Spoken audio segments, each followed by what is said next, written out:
Hey, everybody, welcome to another edition of the Wake Up Late with Dougie show. I am your host, Dougie Almeida, and I'm coming to you live from Simpsonville, South Carolina. That's right. Look at me. I'm in Simpsonville. You hear my accent? You hear my accent? I'm becoming more and more of a Southern belle every day. And you hear that too. Guess what? I had caught COVID for the second time. I go down to Florida and I catch COVID again. But this chiseled body, this healthy specimen I am, a man with tits. I mostly was asymptomatic, thank God. And so now I got it. It's like getting another booster shot. So I don't have to worry about getting vaccinated again for another year. Thank God. Natural immunity, diplomatic immunity. Anyway, we got a great show today, by the way. Two fellow comedians are going to be joining us as we usually do here on the Wake Up Late with Dougie show. We're going to be talking about some topics. We've got some great topics today. We got some funny stories we're going to be going over in the news is a joke.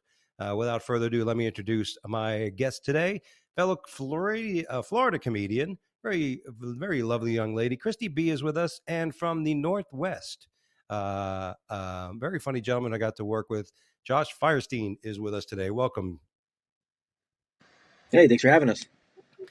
Absolutely. Usually like to talk about things we recently did.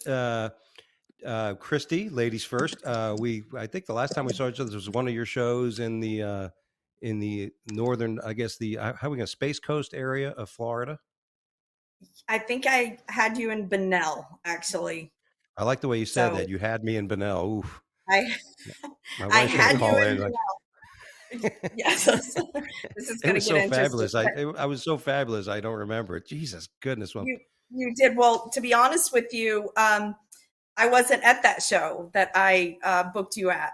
I showed up and said hello, and I had to go. I had another show, so I wasn't actually there while you were there. But I heard it was a great show.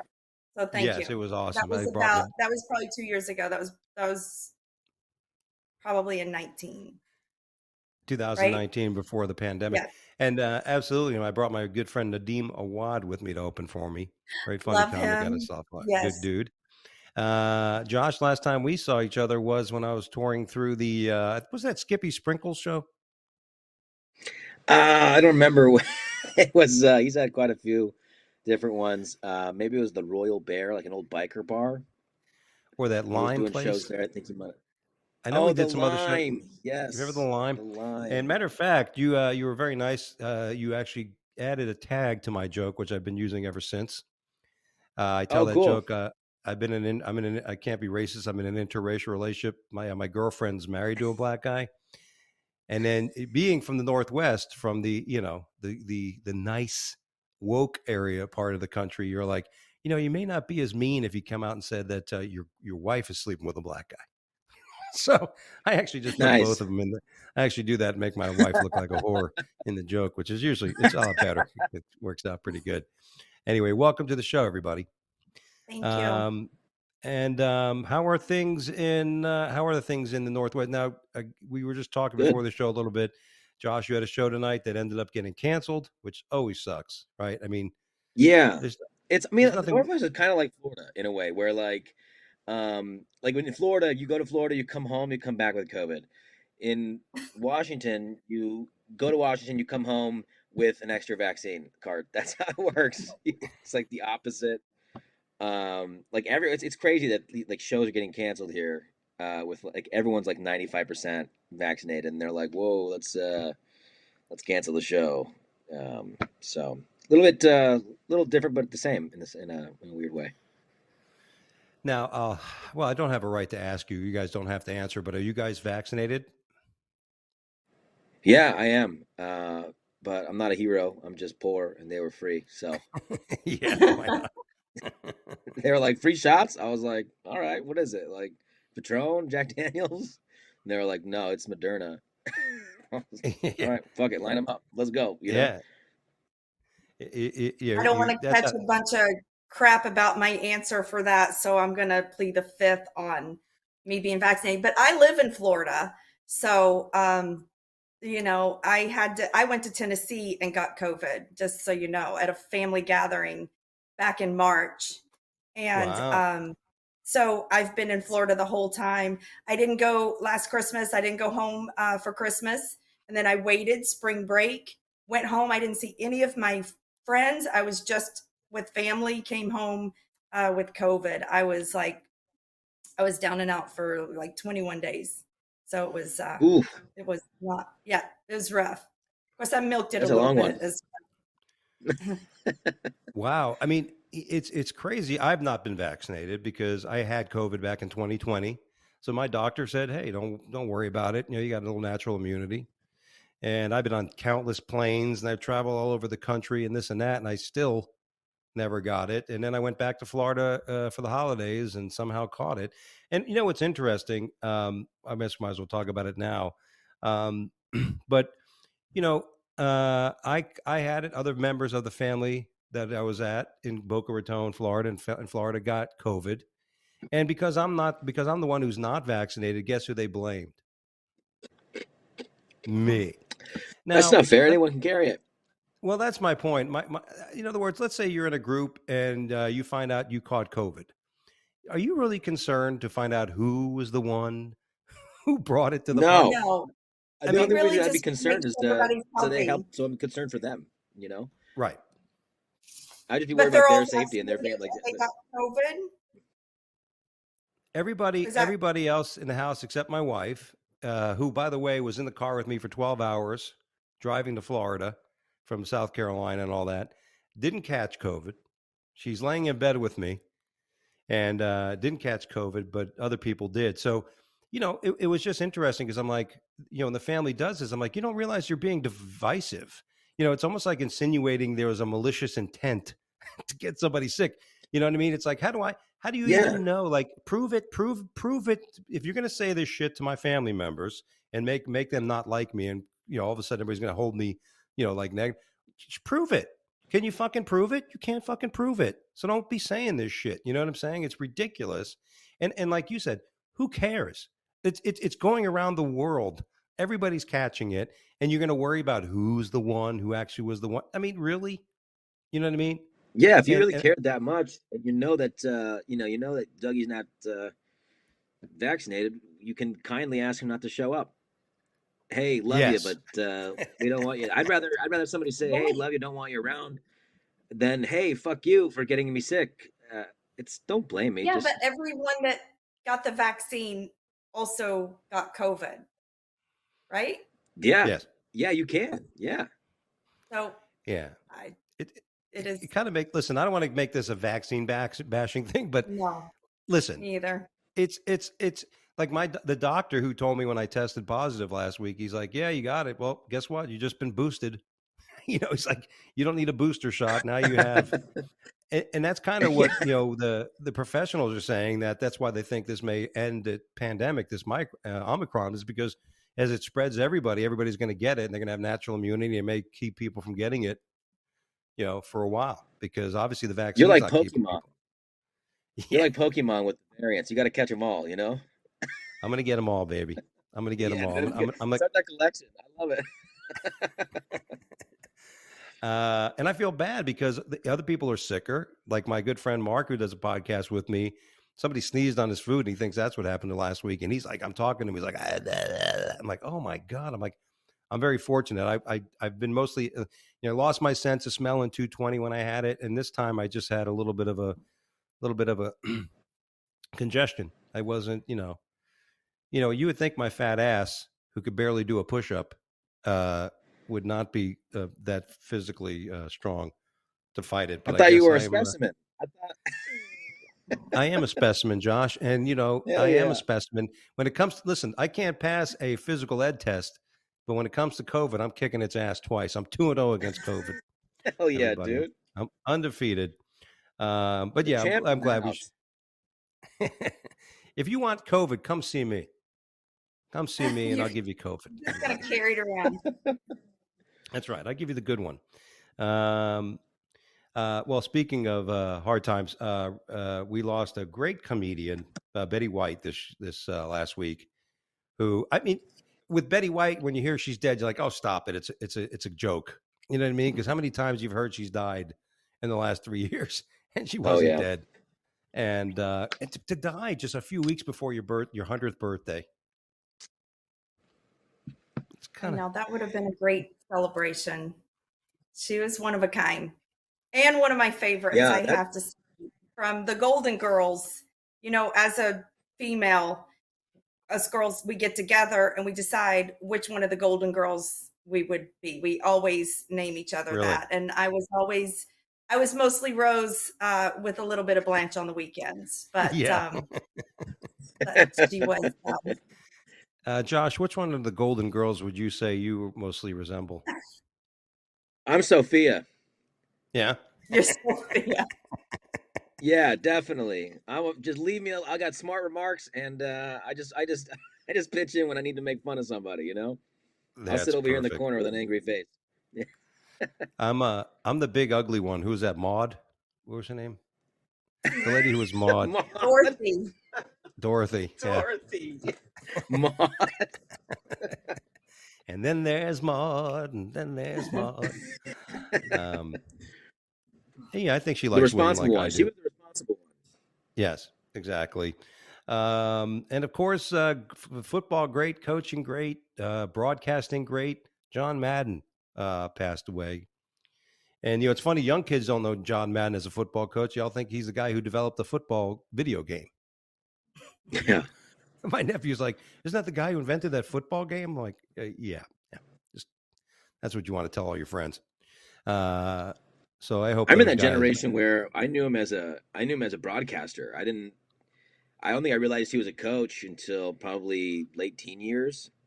You know, I was like, oh, he was a Super Bowl winning coach for the Raiders. I just thought he was that goofy dude with the pen on Monday Night Football. Yeah, exactly. And he did a bunch of like those Bud Light, those Miller Lite commercials. Less filling, tastes great. He did a bunch of those commercials and stuff like that. But definitely one of the greatest broadcasters of the game. You know what I mean? Great coach for the Raiders, one of my favorite teams growing up, and great broadcaster. And but he'll be missed. All right, I want to get to this topic. I think this is the main topic. Fellow comedian Paton Oswalt recently did a show with Dave Chappelle, and he took a photo of him on Instagram, and really, he had to answer to his woke crowd because, I mean, what I know about Paton Oswalt is, he's a funny guy. He gets a lot of TV, voiceover shit and stuff. But he also didn't his wife die of cancer. Then a year later, he married a younger chick, right? He was so torn by his wife that he ended up finding a younger chick within a year. Now, Josh, you're married, right? You just had a child recently too, right? Congratulations. Yeah. Cristy, looking you're for not a young married, chick, right? though. Yeah. I'm not married. Well, you got Cristy over there. She's so I'll ask you, Josh, God forbid, and anything ever happened in that situation, you'd hate to be saying that, but would you remarry? I've said this many times, but regardless of any situation, death, divorce, separate anything, I'm never getting married again. I got married once. I'm not like Catholic about it, but it's one of those things I think I do once. And if it doesn't work out, then marriage wasn't for me. I tried. And if she dies, then no, I wouldn't. I mean, I would date again. Sure. I would love again. Sure. But never marriage again. Yeah. And that's not a weird Christian thing. It's just a weird. I wouldn't want to fail twice, if that makes sense. Yeah. Yeah. I get you. So have you a ever, year though? Cristy? I don't know how long. Go ahead, Josh. Good. Finish your I was thought. just saying, I don't know how long a good time is to wait, but I feel like a year actually getting married is really, really soon. Especially after a death. It's like because I was in the military and went to Afghanistan a few times, and I have friends that have passed, or I grew up in a military town, so I have friends who married military men or women, and then they passed, and I've seen people get married pretty quick, or just start having kids with other people pretty quick, and it's like, ooh, it just made me feel, it was cringy, it made me feel weird. So I don't know. Because you have to meet somebody, then spend time, and then decide to marry them. That's within a year. Like, when did you cry? Did you mourn? Yeah. Now, Maybe Cristy, during the you've been married. marriage. Cristy, you're not married now, but you've been married. You've been married I before? was married for 12 years. Yeah, Mm. long 12 years. I've been divorced for 10 years. So Wow. there's that. I always said I would never get married again, but it depends on how much money he has, I guess. I don't Yeah. know. Maybe I would. I don't know.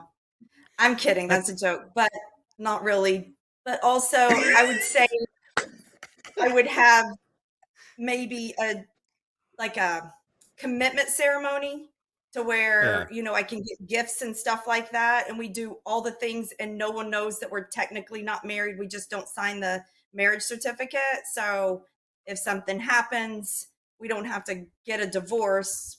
We can Yeah. just leave. And so I would do the Part ways. commitment ceremony. I don't know that I need to sign a piece of paper, but I can't even meet a guy that I want to like have dessert with, so like I'm halfway through our first drink and I'm like, I'm ready to go. So I don't see marriage anytime in my near future, or a commitment ceremony, or a second date. And I could go on and on, but Wow. yeah.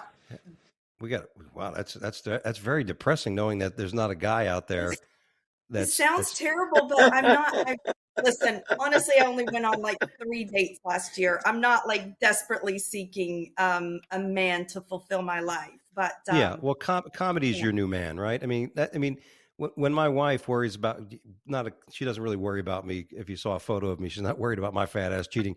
But it'd be a big girl. It'd be a real big girl. But she knows that comedy is the ass I'm chasing. You know what I mean? Like I've had that conversation where like, honey, I only care about comedy. I don't, I'm in my 50s now. I don't give a shit about ass chasing ass. You know what I mean? Those days are over.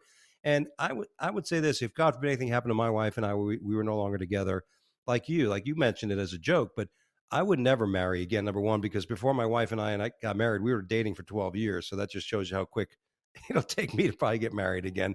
And Yeah. I could tell you that. And I could tell you that the only way I would marry again is over a trust fund. Okay. So if the woman had a trust fund, you know what I mean? And she was loaded, and I might just get married and just live high on the hog. That might be the only thing that would cause You me to could get married. definitely take a break from everything with that, huh? Absolutely. I'll just manage her money. I have one client, and that's it. And then I That's I great. don't care. I'll tell jokes in front of the, on one of the levels of the mansion. I'll tell jokes in front of the trust department. But getting back to Paton Oswalt, this is the thing about this story, because I'm not about this woke bullshit. Josh, you've seen my act. I'm not I don't give a shit. I'll say whatever the fuck I want to say. I was on a Zoom type comedy show not too long ago with a friend in L.A., and there was even industry on it. And I told which I call my Me Too joke. It was, and it's a funny joke, but the guy was, even the host was like, "Dude, you just told a Me Too joke, about women and whores," and I don't give a shit, and that's why I like doing comedy. I like to say things that I don't care if you don't fucking like it. I don't, as long as it's funny to me. I don't care if you're offended by it. I don't mean to offend, but so now Dave Chappelle, we all know the story about Dave Chappelle. He was ostracized by the trans community because his last special, he was considered to be a bit transphobic. Now, did you? We've all seen. I think we all have. I don't know if you'd mentioned it, Josh, but Mhm. did you see Dave's special? I did. Yeah, I've seen all of them, so I know all the references. He references past ones and stuff like that, but I've seen them all. Yeah. Yeah, and I know Cristy mentioned she saw it as well. So, did you guys get the impression that he was dissing the trans community? I Ooh, feel like dissing the in his trans last, community. yeah, I feel like in his last special that he explained himself very well. I think he was making jokes, and I can't reference anything from it because I have like a really short term memory. I could watch it again, be it like the first time. So, but I feel like he expressed himself very well, that he's not, what's it called, the trans. Transphobic, thing. yeah. I don't know about all this like being woke and stuff like that. Like all I know is I woke up at 7:45. I don't know these terms and stuff, what it's all that stuff, but I feel like he explained himself very well. And I feel if people would listen to the entirety of the program and the set and the special, that you would see he was explaining himself, and he's not trying to make fun. Well, he's making fun, but he's not trying to be the transphobic person that he's being accused of. And that's my opinion. So I don't want to be. I think that was an interesting choice of words. Dissing the trans community, I think is an interesting choice of words, because I never heard it like that before. But so I wouldn't say that. I don't think he took a shot at the trans community for being trans, but I do think he took a shot at the trans community for not being able to take a joke. I think that was where that's where the line got blurred, is that he talked about a group of people in general. He generalized a whole group of people, and then made a joke about them. And they're somebody who is constantly marginalized and constantly ostracized from communities, and what is it called, discriminated against. So they're always like on their toes, and I think that people just took his shit really hard, really hurt their feelings, and really came at him. And he was just defending himself and making fun of them for not being able to get made fun of. And he used plenty of examples of the struggle Black people have had to deal with in our country. And I liked a lot of the comparisons he made. I liked that he said that at one point in that special, he said, you guys are different until it's convenient for you to be white, and you can call the police when it's time for you to call the police.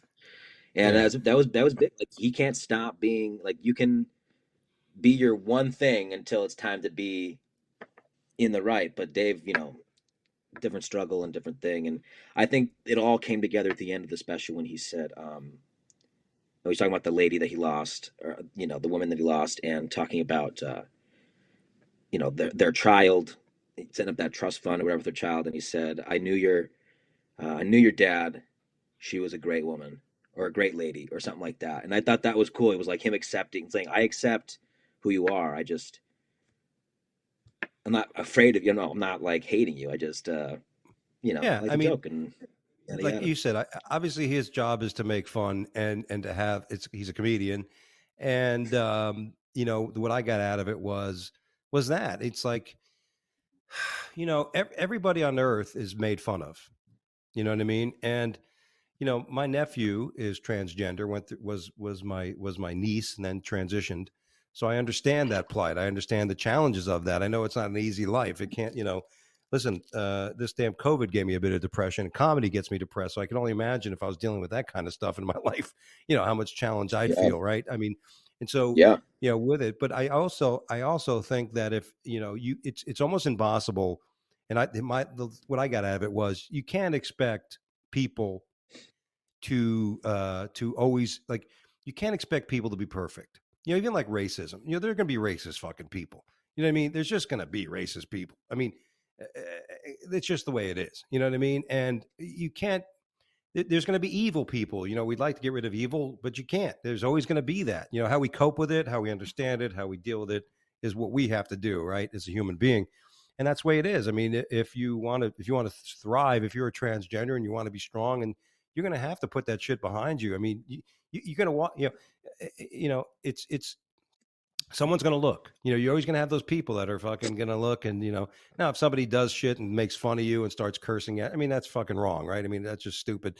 But, but you can't expect people to, like, it's like the homosexual community. If you ask a person of religion how they feel about homosexuality, they're going to express their feelings the way they are. That person should not be condemned for their feelings. That's just the way they feel. That's just something they have in their faith, right or wrong. It is. You can't change them, just like they can't change you. Respect that in a sense. Not everybody's going to look, as comics, we know that, right? Not everybody's going to like us. Not everybody's going to love our shit. And, it's something we have to fucking learn. But here's the funny thing. You got Paton Oswalt and Chappelle. So they did a show together on New Year's Eve. They took some photos together, and then Paton Oswalt apologizes to his fans for taking the photo. And he this is the thing that bugs me. Like, just fucking tell him, hey, he's my friend. You know what I mean? I know him better than you know him. So I see past the things you're upset with, and I understand why you're upset with him. But fuck, this is my friend. I'm not going to walk away from my. And he kind of says that if you read the article in his tweet, he's basically saying, look, I've known this guy forever. I'm going to respect him, and I'm always going to hold him in a higher place. And hopefully, some of my feelings on the subject matter may rub off on him. Right? I mean, that's what we want. We want differences of opinion, right? We want you to should have have that in your friend circle too. Absolutely, right? I mean, too many people nowadays. Too many people do that nowadays, right? Like I like when a friend of mine, if I have a friend of mine comes up to me and says, "Hey, dude, I watched your set. You really need to you should try to fix this or work on this." That's the shit I like. I don't want my friend to, "Oh, you did great, dude." Thanks. I want to hear that, but there's some people that can't hear that, right? I mean, there's some people that just can't deal with adversity. Yeah, definitely. And you need that. Like you were talking earlier at the beginning of the show about the tag. You got to give each other tags. Tell somebody when it's not working. Tell somebody when you think. But I mean, what's he gonna say? Yeah, that joke's not working. That special that half of America loved, it's not working. Right. Why are you gonna go back and apologize for posting a picture? Sorry again. You got to explain things to me. I am super blonde. Who is he apologizing to for taking his photo with Dave? Well, to his fans that are transgender or gay community, the LGBTQ, because he goes off and tells them how he supports them and everything. Because the picture was offensive. Well, to me, that's the point. That's the problem I have. If I know somebody, if for some reason, Cristy, for some reason, you feel a certain way about puppies, you hate puppies, and I take a photo with you, and all my friends who have puppies are like, "How dare you take a photo with that puppy hater?" I'm like, "Hey, man, we weren't sitting on puppies at the time of the photo. We know each other, and I know this. So just what he did by apologizing and doing that was, it only perpetuated this nonsense to me of lack of understanding. You know what I mean?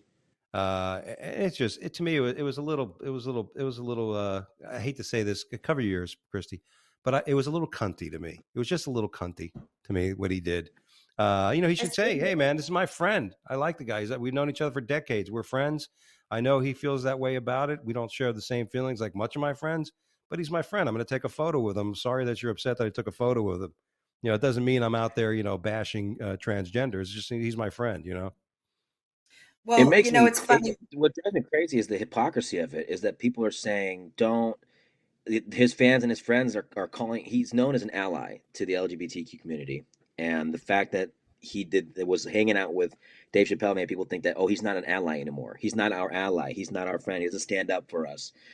He's not willing to do this and that. But then at the same time, those people will prop up and support other people that they make exceptions to this rule for, like the lady who started the protest and the walkout at Netflix shortly after the special came out, when Netflix employees were protesting it, trying to get it off the platform and saying they weren't going to go to work, and they're outside striking about it. The person in charge of it was this, I don't want to misspeak, but I believe it's a trans woman. It's a woman. They identify as a woman, is all I know. And if you go back on their Twitter feed, you can find tweets from the last couple years over and over and over with racial slurs towards Asian people, saying faggot 1,000 times, making fun of gay people, and just trashing so many different people that you're like, how is that okay?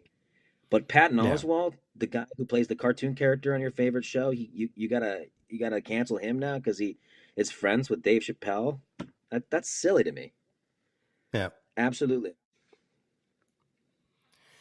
Yeah, I thought it was funny that you referenced the word puppies and me not liking puppies, because you haven't heard my set in a long time, and that's actually what I call younger men. And trust me, I do not hate puppies. So just, I don't want the puppies to stop from trying to cuddle on your lap. Do not go out there and start saying I hate puppies.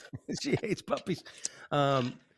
You're absolutely right. It was that story. I remember. I was reading that, and how that person was, was bad mouthing Chinese, Asian people, and see, that's to me that is the biggest problem, because most of the people that are the ones complaining, most of these people are the ones that are like the hierarchy. They're virtue signaling, and they're all this. They're all full of shit. You know what I mean? Oh yeah. They're all just full of shit. I was telling Cristy, I tell a joke, about, I asked my wife to go to Home Depot and get me a wet vac. She comes back with a Mexican. White people will come up to me after the show like, oh, that was so rude to Mexican people. How dare you? I go, you know who loves that joke? Mexican people. Mexican people love that fucking joke because it's fucking funny and they don't give a fuck. They love who they are. That's the problem. If you do not love who you are, and then if you have issues with yourself, you're never going to be able to deal with other people joking about you, right? I mean, that's the thing. The stronger you are about yourself, and as good as you feel about yourself, no one could.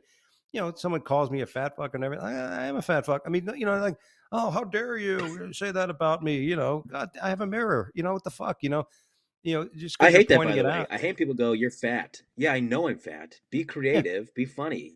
You're making me angry with your lack of creativity. Yeah, I always said that if you're going to do a fat guy joke, but it better be funnier than mine. Yeah, Otherwise, come on. just crazy. Try. But It's um, comedy.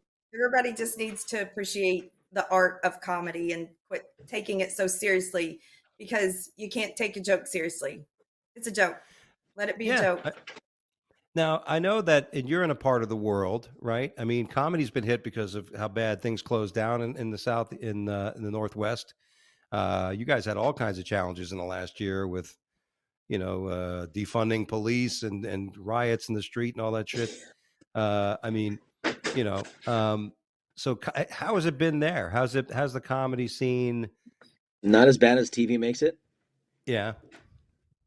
Yeah, I'll get into like arguments on online and stuff, and people will be like, "Enjoy your liberal cities that are burning down and all the crime," and then I'll go, well, "You're from Alabama, and that's like the fourth highest crime rate. We got low crime rates, and I don't know, it's weird lies, but the one thing that's not a lie is that everything is shut down quite often, and I think the last year has been pretty good, but it affects comedy though. It affects a lot of shows. Some people and their views don't get to come up here because theaters are going, hey, you got to have a vaccine card to get in. And then someone's like, well, I'm not going to play there because I'm not going to make my fans do that. And I get that too. It sucks. You have to do it in Seattle. But it's not the whole place though. It's like Seattle and the city and the county that's in. It's vaccines everywhere, and then the rest of the state's not. Right. And Yeah. Portland is very similar to where it's just that area, and then the rest of the state's not. But you don't hear about Eugene on CNN or Fox. You just hear about Portland. Yeah. But it's been kind of hard with things shutting down. There's definitely less rooms. Comedy clubs are closed forever now. Some of them, the Comedy Underground in Seattle, rest in peace, gone forever. Bunch of rooms around town are gone forever. It just kind of stinks. But for some reason, there's more comics, and that's yeah. it's like saturated with the. I don't know about you guys, but I've had a bit more of a challenge, mainly because of a lot of these reasons. But this year has been a lot more challenging. The book, it's just, that's been harder, and it's been a little adding to the depression. I'm like, oh, I usually have a full calendar, but I got a couple days in January, I got a couple weeks in February. I mean, the more I look at my calendar, I'm like, oh, I'm actually working half the month at least. But It's less venues and it's more talent, right? There's I don't want to, I got friends in this community, so I don't want to diss them or knock them or anything, but we are dealing with a new type of talent that we hadn't had to deal with before the pandemic, and that's your TikTok stars and your YouTube stars, which we did YouTube before then, but it's even more prevalent now, where like anybody who was getting recognized and building a following or fame on an online platform last year during the pandemic is now like propped up to selling tickets and doing mediocre comedy. yeah, That is interesting. And so it's harder because Cristy? I actually produce more shows than shows where I perform. And I do have people who have become famous through TikTok over the quarantine. And I'm like, do I want to pay that for someone that is funny on TikTok? Like, can you get up there for 45 minutes and entertain an audience? So I haven't got there yet, but it's happening. So you're right. Again, I'm in Florida, so not a lot of things shut down. So still running rooms. What was that, Josh? I said, well, some of them can do the time. They were comics beforehand or Yeah. whatever. But I think to the point of being harder to book, that's a lot of it. Is there's just way more people now, and people that were really working a lot of the clubs now aren't, and so they're doing some of the other rooms. And I don't know. It's a weird. It's not a bubble, but it's a weird time. Everybody went down like theater comics. Theater comics are now doing comedy clubs. Comedy club comics are now doing one-nighters. Everybody's been pushed back and down a little bit, and you're right. And it's definitely tough. It's definitely tough for that. But you're right. Not everybody that, like, I worked with John Crist recently, very funny guy, and I had a couple of my comic friends like, oh, that guy's just a YouTube guy or something. And I called him after the first show. I go, this dude's funny as fuck, man. You can't diss this guy. He's actually a real comic, and he's got the exposure. He's done phenomenal with his his social media, which I wish I can get better at that shit. You know what I mean? I don't know. I got like 170 followers on TikTok right now, so really blowing that thing up. I think I have stand up too before. I'm terrible at the social media stuff. That's not like, you're not going to find very few things on social media about my, my performance, my act. I don't know how to do all that. The social media stuff. Like, I barely knew how to get on this, podcast. Like, what is this thing called? What is this? Is this a Zoom conference? I don't know. Yeah, something like this that. This is Wake Up Late with Dougie. That's right. Is it? It's Wake Up Late with Dougie show. Oh, am I woke now? Yeah, you're all woke. I'm woke now, I guess. I mean, you're late, but you're woke. Yes. I was early, and I'm not early to many things. So sorry about my lighting just going out. No problem. I'm skipping around a little bit. Speaking of comics, George Lopez was performing on New Year's Eve. I don't know if you saw that. And in the middle of a set, he kind of didn't feel well and had to walk off. Have you ever walked off stage in the middle of a set? Well, that's like an Antonio Brown situation. Yeah, well, we got two people that walked off. That's two of our stories. Antonio Brown walked off the field, and George Lopez walked off. But I've done that George before. Lopez didn't quit his team. Mike. Yeah. I did open mic before. I was doing a set, and these guys that just I was preparing for a competition, and these guys just wouldn't stop, like, yelling out during the punchlines. And the guy produced the show, and we're friends, and it wasn't a big deal. So, like, I don't know, 2 minutes in, I just said, you know what? I'm not doing this. I'm trying to work on a set, and I don't feel like doing crowd work and hanging out. So bye, and just left. Yeah, I heard that. I wasn't getting paid though. If I was getting paid, I wouldn't have left. Right. So I don't know if that's right. You have a contractual agreement. I've never walked off stage. There's a couple of times I probably should have, like, we've all bombed a couple of times. But one time I remember I got out and I was pretty new and the lights were just shining. And I was like, wow, the lights are so bright. And that's how I started my set. And it was like, it just went downhill from there. So I probably should have walked off stage before I bombed, but I didn't. But also, I heard that he was ill and he didn't just walk off because he wasn't doing well. I think that he was not feeling well. Yeah, George. It turns out he had something, but he had to walk. I watched somebody at the old Hard Rock Improv one time shit themselves on stage. Like, you could sit there like talking, yes. and they went, oh, and everybody's like, what's going on? I'm like, he shit himself, and they're like, what? Oh. How do you know? I'm like, I not that I've shit myself, but I'm not gonna say I've shit myself when I was a kid, but I could recognize when somebody just shit themselves, the body mechanics. And the guy, and he didn't walk off stage and come out. He walked out the emergency exit right next to the stage, which was kind of funny. But that would have been funny if George Lopez shit himself. That would have been really funny. Wow. Yeah, that would have definitely been something. Yeah. I've had those situations where I had to audition. I was auditioning to headline a room. And it was actually at Gregory's Comedy Club in Cocoa Beach. Love that place. Yeah, Matt Allen at the time was the manager. He said, "Look, I want to headline this room." You know what I mean? So, and I went there, and of course, I ended up getting deathly ill, some sort of major flu bug or something. And I'm in the hotel room, just I got it. And then I think we've been in this situation, but when it came time for showtime, I was on. And for that 30, 40 minutes, whatever it was, I was on. And then the minute I went back to my room, I was deathly ill again. You know what I mean? Oh, we could do that kind of shit, you know?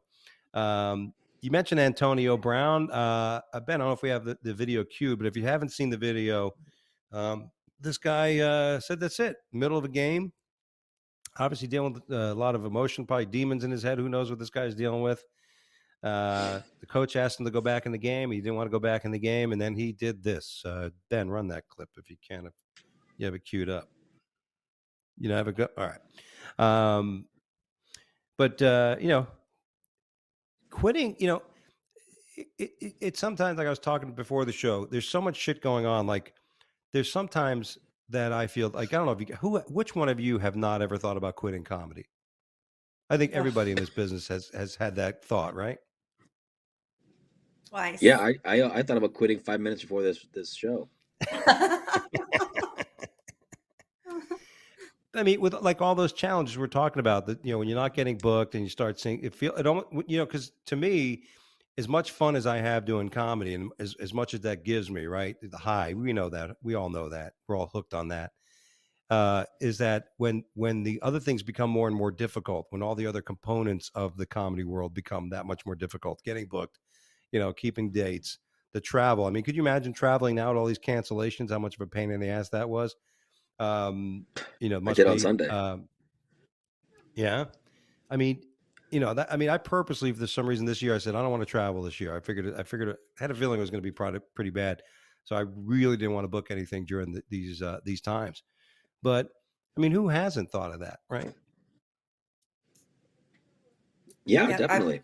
I'm jealous of that.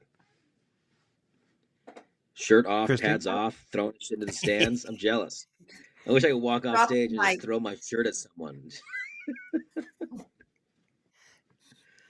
Have you ever thought about it, Cristy? Yeah, the second time I was ever on stage, okay. I said I would never do that again. First time I killed it. And then the next time I bombed and I said, I'll never do it again. That was 11 years ago. It took me a year to get the confidence to get back up on stage. Wow. And I entered a contest at Jackie Knight's Comedy Club where I will see you actually, Doug, April 15th. That's right. You will be, I'm letting you know where you're going to be, by the way. Oh, thank you. You will be in St. Augustine at Jackie Knight's Comedy Club at the Pelican Landing. So that's right. That's when I'll see you again. So I had joined her competition and started again. But there was one other time that I thought, I guess I was about 4 or 5 years in and I hadn't written anything new. And so every time I was on stage, I was like, God, I was just like singing the same song. And I was, you know, and at that time, I'm not going to lie, like it's been a slow process for me. I was 4 years in when I had what I thought a solid 10 minutes. That's how it's gone for me. I don't do anything super fast. So I said I was going to have a retirement set. So I booked a show in Daytona with, oh crap, I forgot his name. I'll remember in a minute. And did my final set.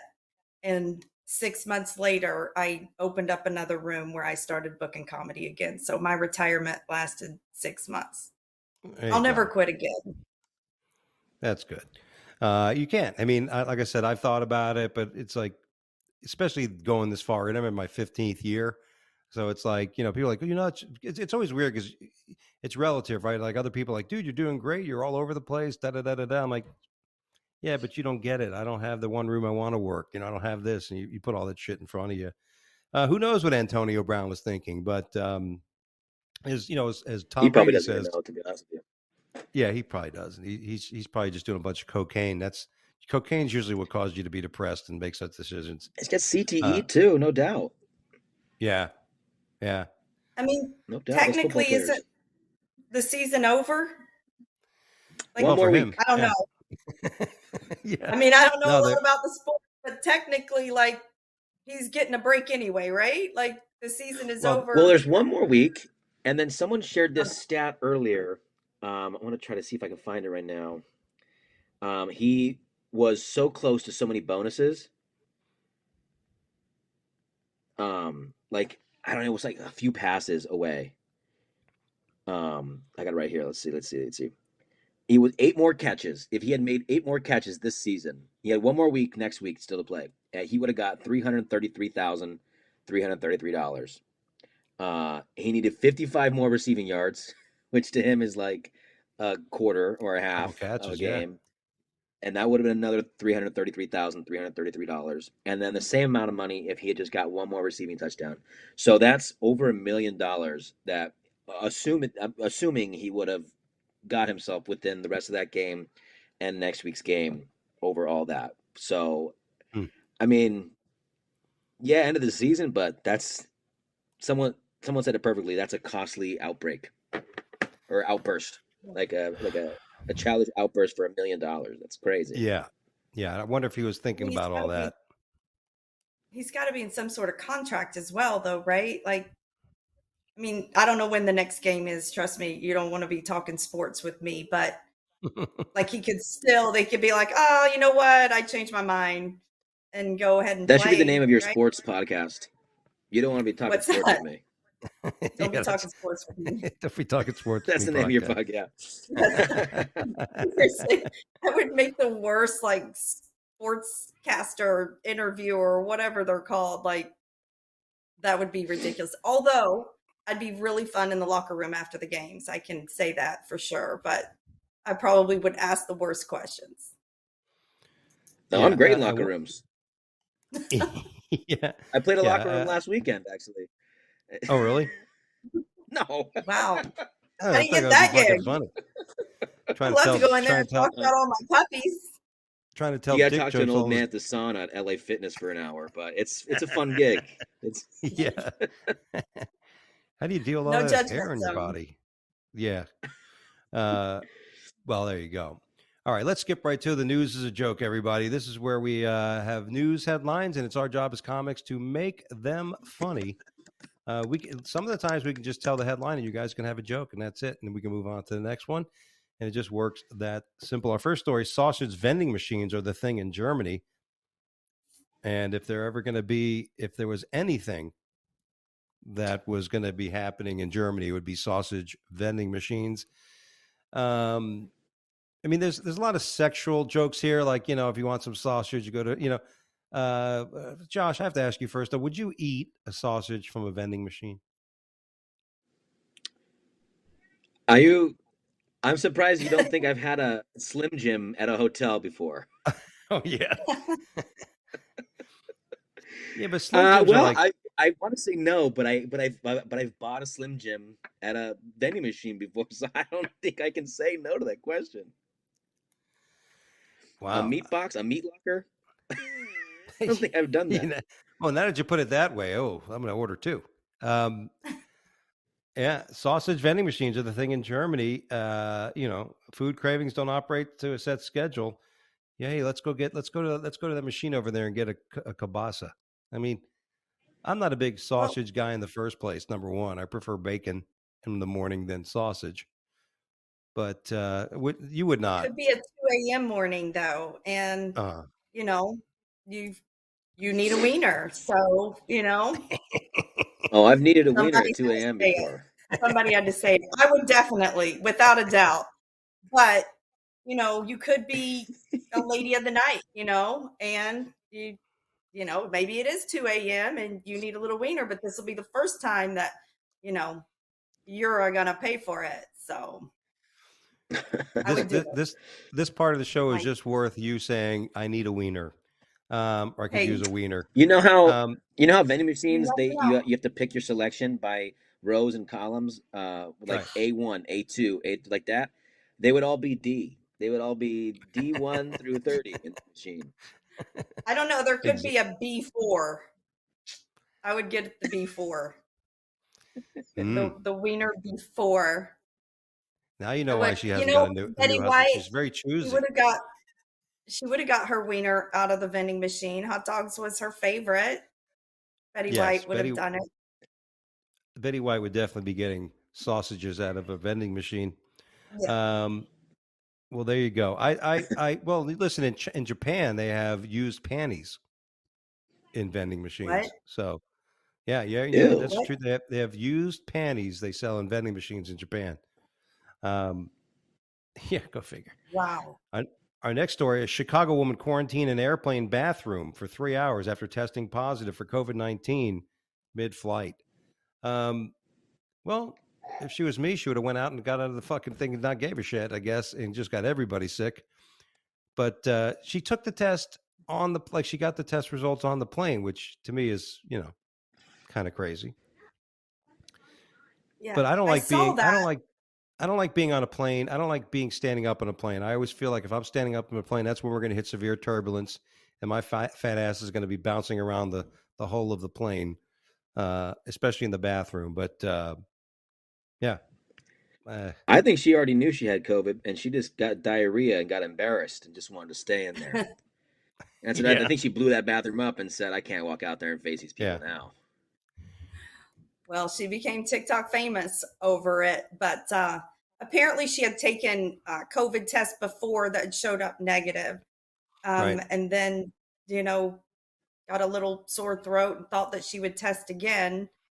And then her TikTok went viral, which I did watch that. And I have to say, she flipped a bird while putting her, I know she was just trying to put her glasses up, but she literally flipped a bird on her TikTok. So, but yeah, that would be weird. I was a flight attendant in the 80s.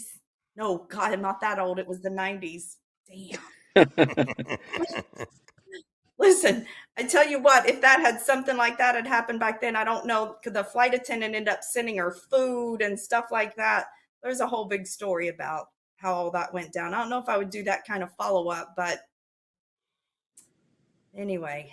Yeah, she was. Well, at least for everybody on the was, plane, also. At least she wasn't breastfeeding a cat, which was the story we did last week. I saw that one too. Now, some people are saying that was fake. That was a staged situation. More and more. It kind of, yeah. Right, the cat just looked. The cat just looked a little off, and so did the woman. But well, good. Hopefully, she didn't get anybody sick.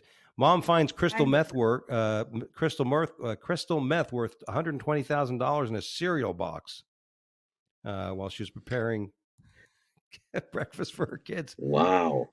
Why is little Jimmy dancing on the ceiling? Why is she buying that weird off-brand Nestle fucking cereal? I've never even seen that shit. What was that? What was it called? Golden Morn. Golden Morn. What? Yeah. How do you that, dude? How do you put a price on a bulk or whatever of crystal meth? It's like $120,609. Like the $9. Like, where did I didn't know you could buy $9 worth of crystal meth. Like, I just want the $9 worth. How did they come up with that? When the DEA seizes it from you, they sell it. Yeah. The DEA is selling it, so they're like, "Oh, this is 120,000. We made 120,000 off the seizure." Yeah, that'd be crazy. Listen, I'm a mom, so I would be completely horrified. Like, I'm fortunate. I'm glad that her children were young and not old enough to make their own cereal, because as soon as they're old enough to not spill the milk, they're making their own breakfast on Saturday mornings and Sunday mornings, So fortunately, she wasn't there yet, and the kids were young enough. So, because that, I'm glad that it didn't turn out any worse than what it was. But also, was the box closed? Like, did she go out of town or leave for the day, and then somebody was like they needed to store it, so they thought they'd break in and put it in her cereal box? How did it get there? I don't know. Did they that's a great question. Where it came from? She then put her sleuthing hat and went online to research what those crystals could be. She found out that it was meth. This is the first time. Purple packet Cheeto. In April, a Montana boy found research history now. Yeah, somebody found a bullet in the Cheetos. Yeah. Well, thank God they didn't live in a trailer park. Otherwise, there would have been no meth left. Kids would have had the best breakfast of the century. Our next story, unusual phenomenon causes fish to rain from sky in Texas town. Boy, you thought that. You can imagine thinking you're depressed and, oh, the end of the world is coming. And then you see fish flying out of the air. I guess this happens. It's a weird situation where there's like water spouts or something that pulls stuff up and then gets it into the atmosphere and then it comes down. But raining fish. Well, I guess I think it's a reminder of men online to change their profile picture. Okay. You know, everybody with the fish, you know, they're all, well, you come on, you got to know. I know you're not online dating, but all the guys online dating are standing there with their fish. That's the joke. Okay. So you're saying, Cristy, that single men are all fishermen? Yeah, they all show the biggest fish on their. You've had to have heard this before. Like, that's a whole thing about the guys on online dating. I'll send you some of my photos after this, so you'll see what you can reference with. So Josh, if you do decide to ever leave your wife or your wife leaves you, you better become a fisherman. I don't know how, but we'll figure it out. That's the only way to do it. You got to fish. I'm never going to get laid if my wife leaves me because I've never been a fisherman. I'll just go down to the local, the local bakery or wherever the fuck they sell fish, and just go buy one. You don't really have to catch it. I would do it wrong. I'd be posing with a crab.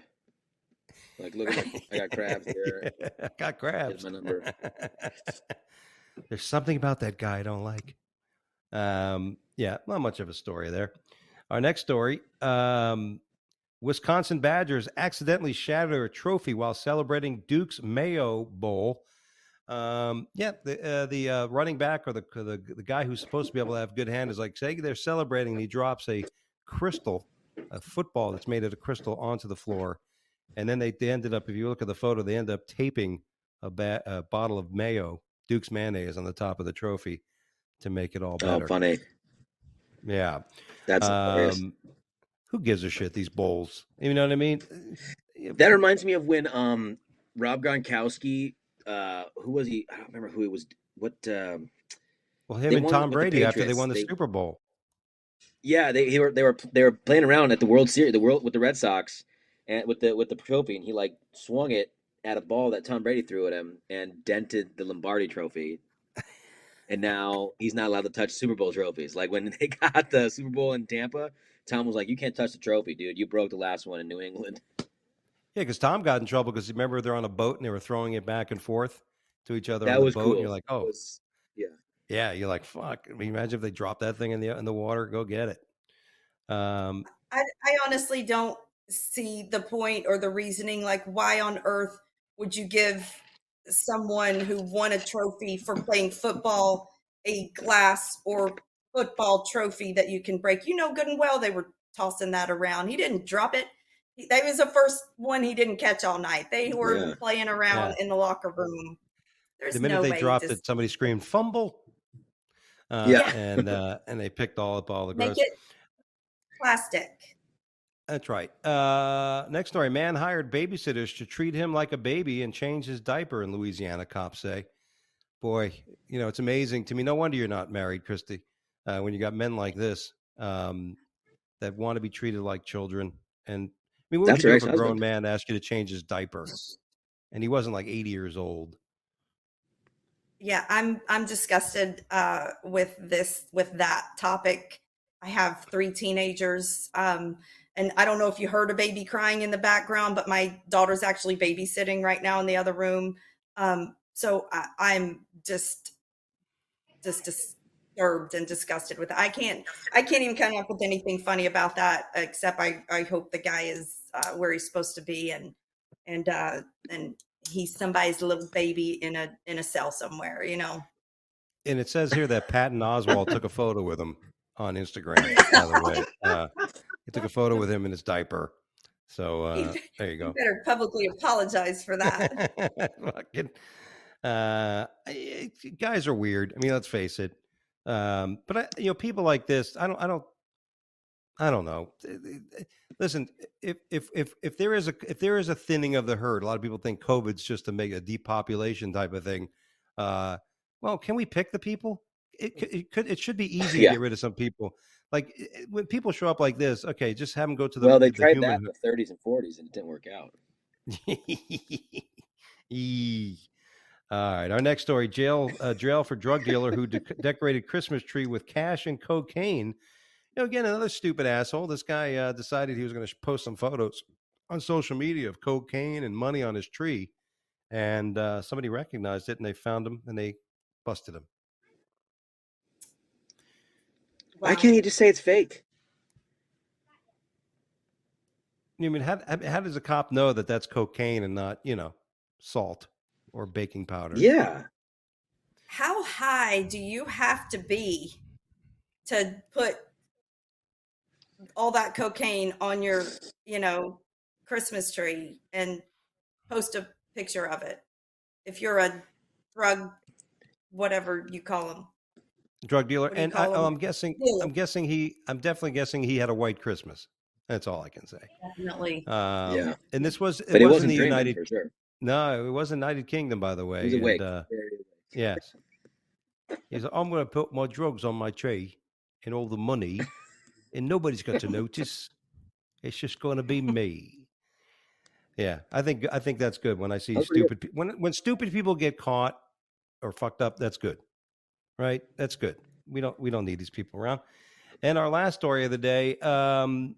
This is funny. Oh, is it? Where's the story? Under thin skin, Kim. No, that's not the story. Hold on.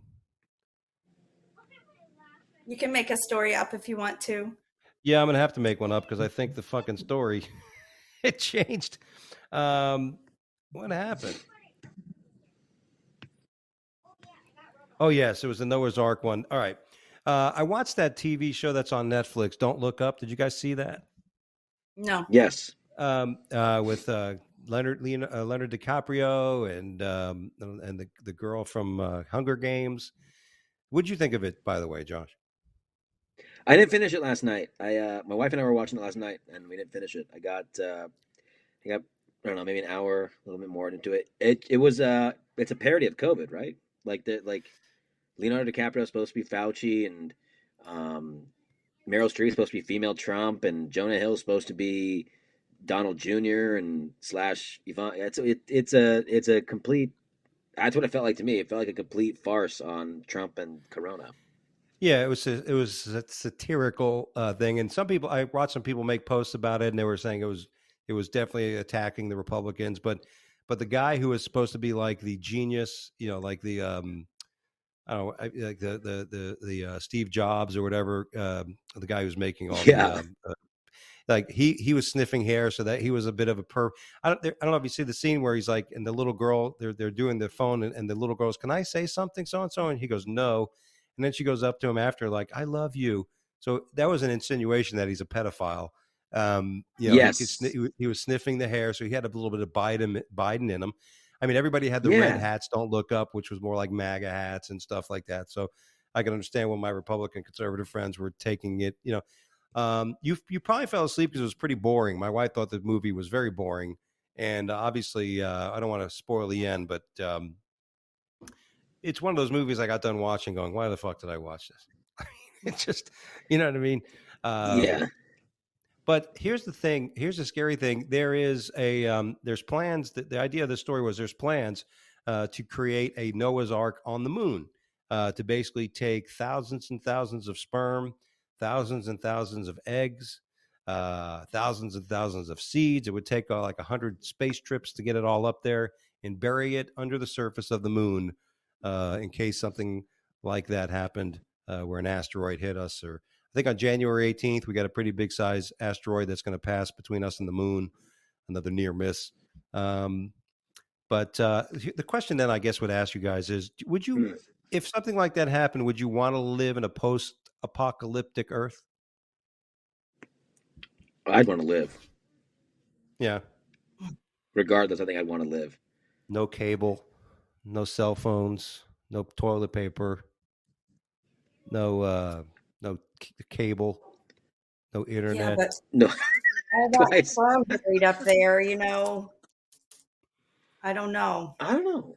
I would just want to. I would just want to live. Yeah. One way or the other. I wouldn't, but I would for my children, you know. But yeah, I don't know. You definitely have something to live for. But that's the idea to perpetuate the U.S. To perpetuate humanity by hiding stuff on the moon. So if all I know is if they want that, then I'll definitely store some of my sperm and put it in the next package heading to the moon. I wonder if people are going to have to pay to keep their sperm up there. Like, how are they going to do that? Who gets their sperm on the moon? Like, who gets to decide that? Yeah, and whose egg you're going to mix it with? You know what I mean? They're going to look at sperm and they're going to know who these people are. And then what? Then like, what would happen if somebody didn't pay the rent on the storage on the moon? Would you have some people coming? You know, going in and auctioning those bins, and then some guys, go up there and go, "Oh, is there storage wars? Storage wars. All I got was vials and vials of sperm. I pay $1,000 for this locker, and there's yes. I got the one with the seeds. They're all weed. Well, there you go. They start throwing it out. Now it's not raining fish anymore. It's raining semen. Yeah, men. Boy, it's raining men. It's raining men. This rainwater is very thick. We're having a Peter North shower here on Earth. One big money shot. That's it. Yeah, that's what happens. An asteroid doesn't hit Earth; it hits the fucking moon, and all this fucking sperm flies over the Earth. That's our next calamity. Bird shit? Nope. It smells like bleach. Anyway, fellas, gals, and fellas, that's all we have time for here on the Wake Up Late with Dougie show. Want to thank Cristy B for joining us, and of course, Josh Firestine for joining us. Let's start, ladies first. Cristy, what's coming up? You want to plug? What's coming up? I actually have shows here in Florida, St. Augustine, Flagler Beach, Daytona. Opening room, or I've started opening room in Maryville, Tennessee, my hometown. And those are the shows that I'm producing and promoting and booking comics for. And then I'm actually going to be in Fort Lauderdale area in February. I don't even know. Like, I pulled out my calendar, but then I didn't look at it. So all the social media things, I can tell you, like, I'm terrible at it. But here's my little joke that I tell everybody of all ages. Like, if you're in your late teens or early 20s, I'm on Snapchat. It's Cristy B Comedy on Snapchat. If you're in your 30s, I'm on Instagram, Cristy B Comedy on Instagram. If you're my age, in your 40s and 50s, of course, it's Facebook. You're going to find me on Facebook. If you're in your 60s, my email address is ChristyBComedy@Yahoo. And then if you're above the age of 75, I can send you a self-addressed stamped envelope. You can write me a letter. So that is how you can get in touch with me and follow me and find out where I'm going to be. And I'll see you in March at Jackie Knight's, Doug. In April, actually, April 15th, tax day. Is it April? And I'll be doing Daytona Live. I'll be doing that the night before or after, or something like that.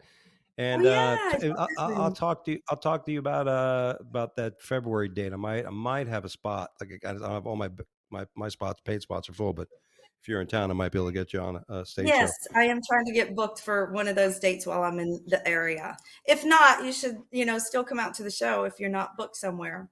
Yeah, absolutely. Josh? Social medias is at Josh_Firestine on all social medias except Twitter. I don't have it. It's not a real place.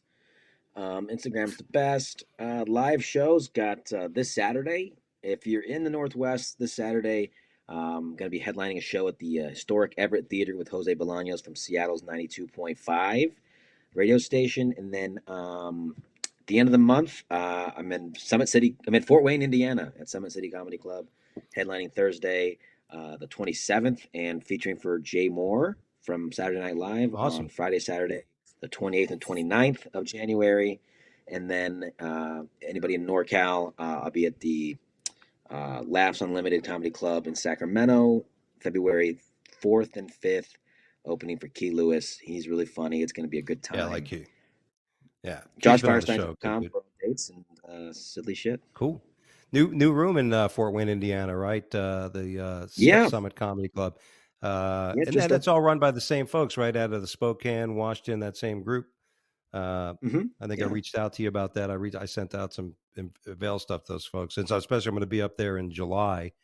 I'm doing Medford. I'm headlining Chadwick's and Jokers over those 2 weekends in July. I'll be at Jokers in February. When are you doing Jokers?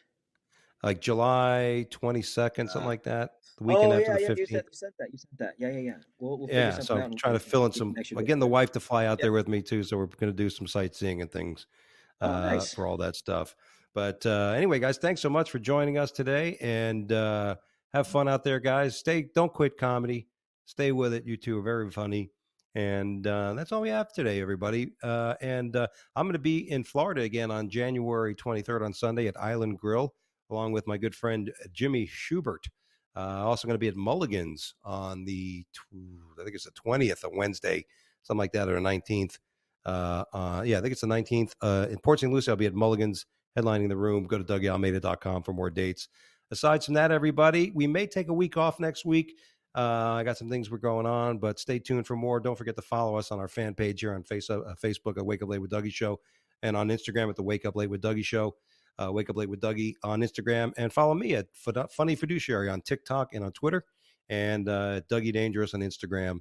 That's all we have time for, guys. Thanks so much for joining us. God bless, and we'll see you here next at the same spot. Take care. Wake up. I'm not psycho. Wake up. Wake up.